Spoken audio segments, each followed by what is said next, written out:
এই যে গুণধর, বাড়িতে আসলেন তাহলে?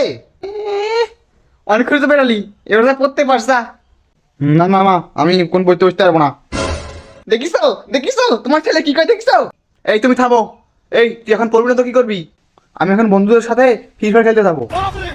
এই জন্যই বলেছিলাম আমি যে ওকে ফোন কিনে দিও না, ফোন কিনে দিলে বেদক হয়ে যাবে। সেগুলো দেখো এখন কি করবে করো। একটু থামো, এই তুই ফোন দে, তুই গেম খেলা থাম, তুই গেম খেলা ভাগ করছিস আমার। না না, আমি ফোন দিব না, আমি ফোন দিব না। আর আবার তুমি শোনো, ওই হাতে মেরে বউ তোমাকে দেবে বলতে বলেছে। হ্যাঁ হ্যাঁ, এই তোমার হাতে মেরে বউর সাথে কি আর কি সম্পর্ক? আরে তেমন কিছু না, ওই সবজি বিক্রি করেছিলাম না, ওর টাকা পাবো। ও টাকা না, সবই তো বুঝি। এই থাকো, আমি থাকবো না তোমার ব্যাপার। আমি এখনই যাবো মায়ের বাড়ি, তোমার হাতে মেরে বললে তোমার সাথে থাকো তুমি।